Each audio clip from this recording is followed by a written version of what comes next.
What's up, guys, and welcome back to Diggin Sports.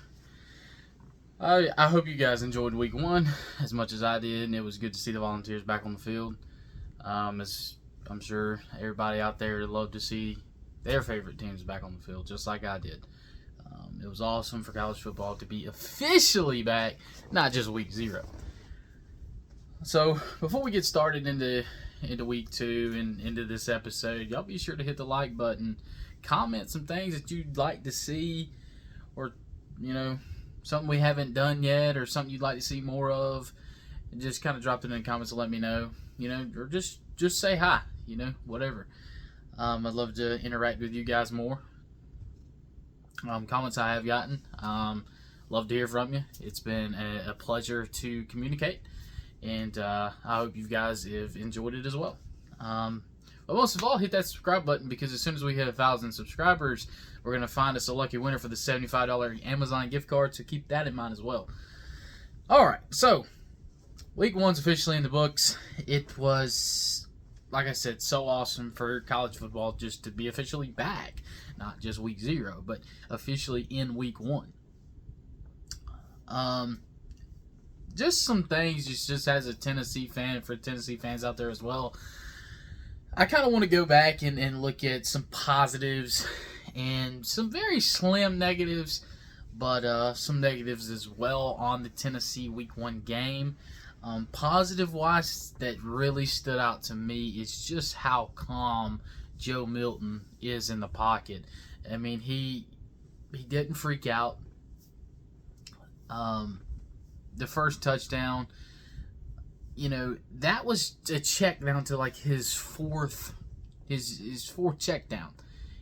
So it was his fourth receiver. He stood in the pocket, stood tall, and he waited, and he didn't freak out, didn't rush, didn't try to, do it with his legs. He just stayed calm and collective in the pocket and let the play develop, and that's exactly what he did. And it worked out perfectly. And not only just that time, there were some other times as well, but that one just stood out to me in particular that I just loved. I think that was one of the better things that I got to witness. And that's something that in these games that you just run away with. That's really games that things like that really stand out to you, and you really see the little things. And that was a little thing, but in the long run can be a very, very big thing for Tennessee and Joe Milton. Another positive, I just want to look at is the run game. Run game looked awesome. Dishing guys in and out, and still able to just pound that football. Things that I've heard, a lot of people like to think that Josh Heupel's offense is a pass-heavy offense. It's really not. It's really not if you really look at it, and just how much you actually run the ball. It's actually more of a run-first, run-heavy offense more than it is a pass-heavy. So it's really good to see that, being able to rotate guys in and out and still, hit the goal and still, averaging, I think it was over 5 yards a carry. So that's nice to see. That's what you love to see in that as well. Some of the negatives that I will throw out there, ball security's one. On special teams, we lost that with D. Williams. Stuff happens. I get it. It was first game of the season. That's when you're going to see a lot of mistakes, and then you try to see from week 1 going into week 2. Hopefully, that what they're going to see this week is we're going to see some of those improvements that we had some mishaps on in week 1. So hopefully that helps. Ramal Keaton, the drop pass, everybody's talking about it. It was, something you just don't want to see, especially from a guy like him. When we needed a big play, that's kind of a guy that we really turned to, and he's been able to do it time and time again for us. It was a little bit underthrown, I will say that, so he kind of had to wait on it, so could have, lost his, track on the ball. Is what it is. We were still able to, no damage done, still able to win the game. And then one more positive that I would like to look at is the offensive line. You know, you're in there without one of your key guys in Cooper Mays, and those guys are still able to, you know, in Virginia has got a pretty decent defensive line, you know, and what they do. And we was able to just stand in there, protect Joe, open up holes for the run game. It was awesome. It was what you love to see. Also got to, you know, witness, you know, a scene from The Blind Side. If you guys didn't see that, that was pretty cool as well. Go check that out on YouTube. The Blind Side, you know, that block, he was taking him home, I feel like.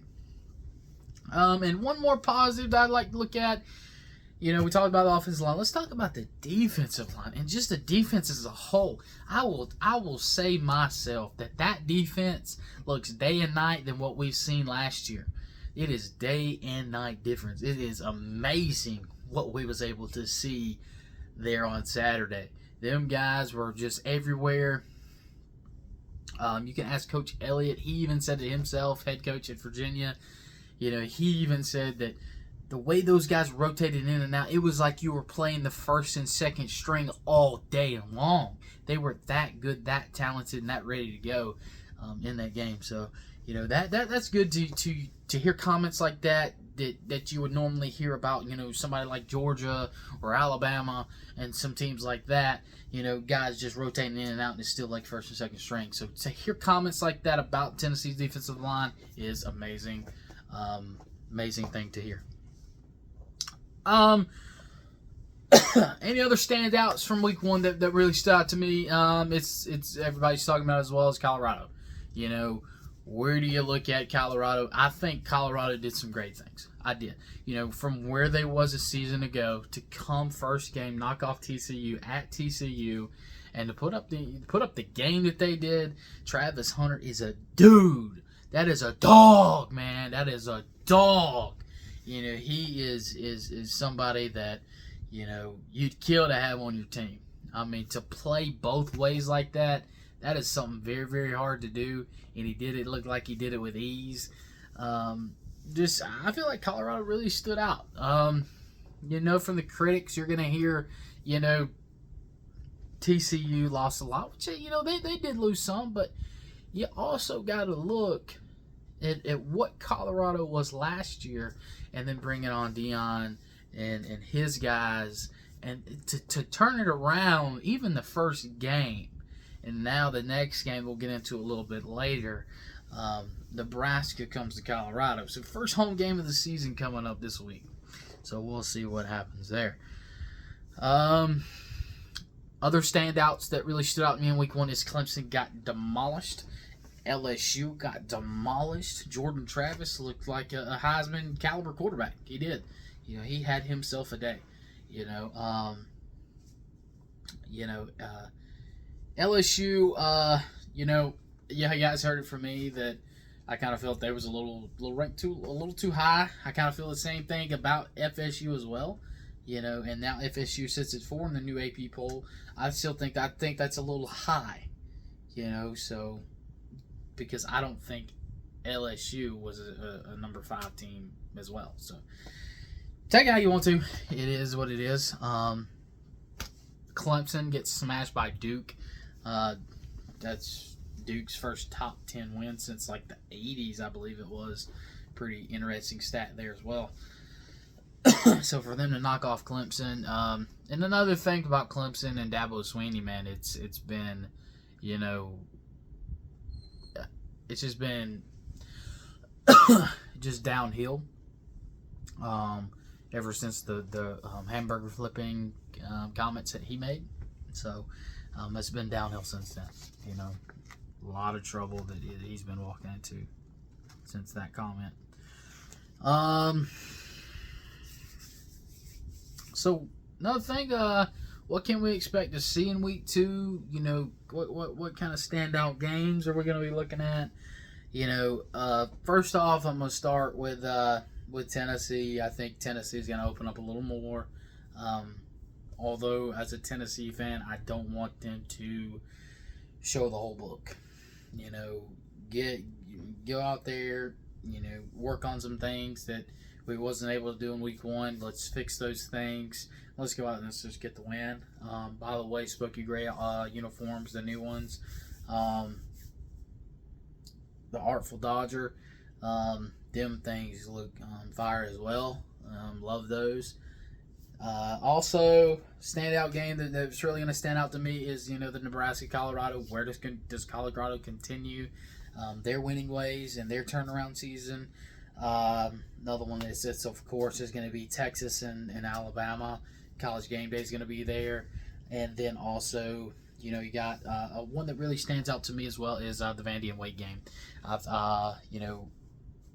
Let's kind of see where Vandy is. Is Vandy, kind of, also to see where Wake is as well. I'm going to give you an interesting fact.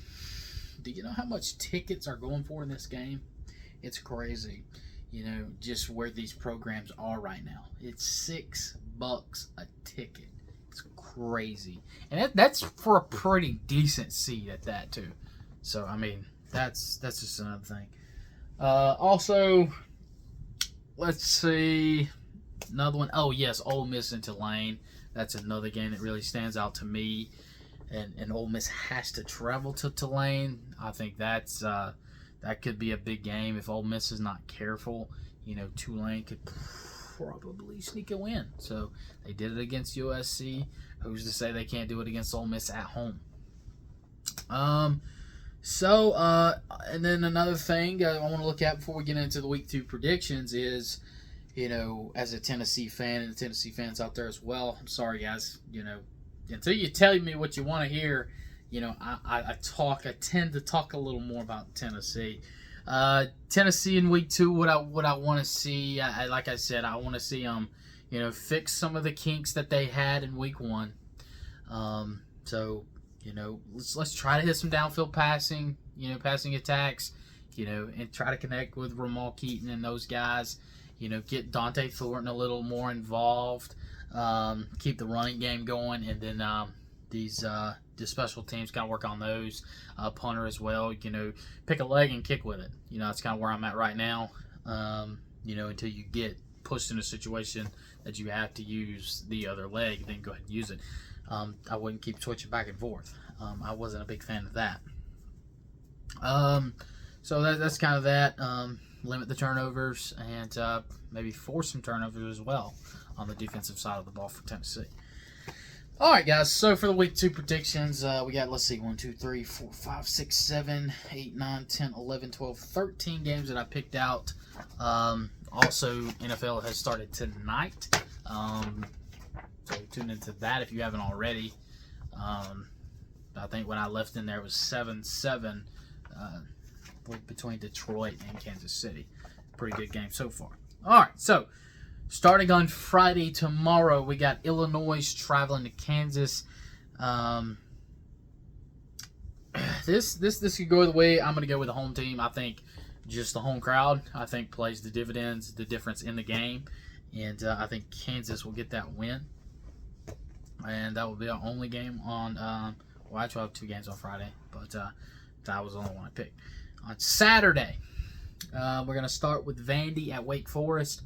I'm going to go Wake Forest. I am not a big fan of what Vandy's done so far. About blew a lead against Hawaii at home and didn't look all that great against Alabama A&M.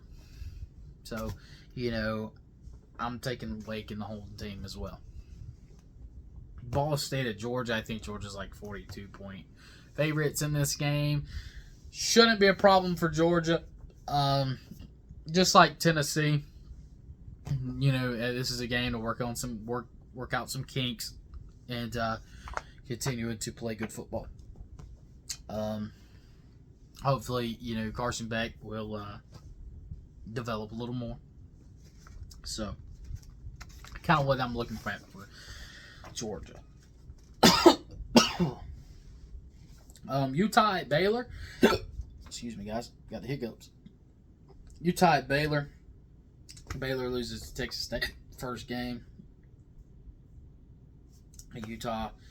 I'm liking Utah. I think Utah's is a pretty decent team. Could be a potential favorite in the Pac-12. I'm taking Utah in that game. I think that it's just going to continue to get worse for Baylor. Nebraska at Colorado. I'm taking Colorado. I think the winning ways continue. The turnaround season is still underway. These guys get another win. I seek another great performance by Travis Hunter.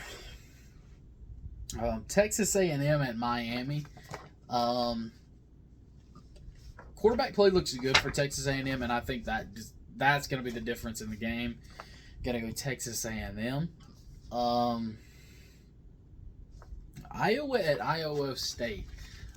This would have been a game. I would normally pick Iowa State, but I'm going to pick Iowa. I think, still struggling on the offensive side of the ball to score points, but the defense has looked pretty well so far. And I'm going to go Iowa on the road. I think the defense makes a play or two for them, helps them out, and get them to win. Ole Miss at Tulane. I like Ole Miss on a close one. I'll take Ole Miss. App State, or not App State.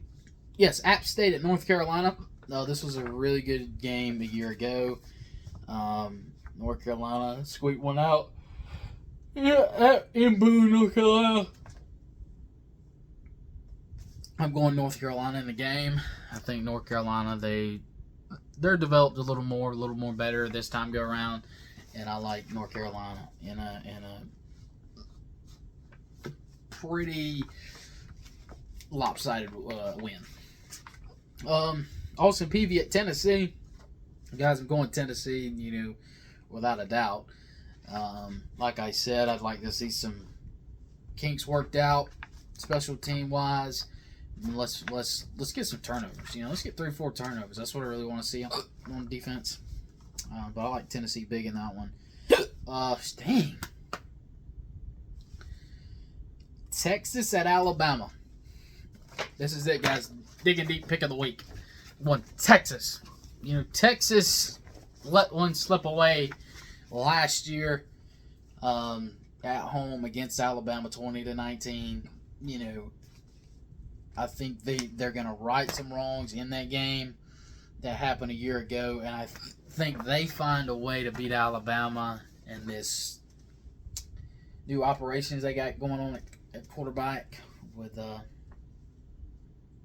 Milroe, and I'm taking Texas as a digging deep pick this week. Oregon at Texas Tech.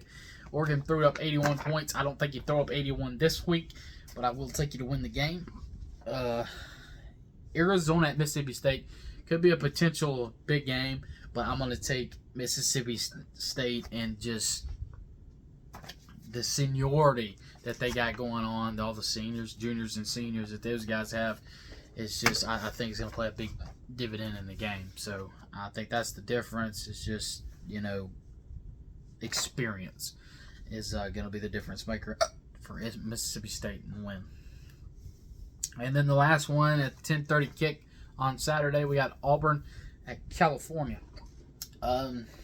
It's a big time difference, but I like Auburn in the game. Auburn was one of the teams that I said that will have a turnaround year under Hugh Freeze, and I think that continues this week against Cal. I'm gonna take Auburn. All right, guys, that's all the games this week. If you guys want to hear anything else, be sure to drop it in the comments, and I'll get to it at a later date. Appreciate you guys for tuning in. And as always here at Diggin Sports, keep digging.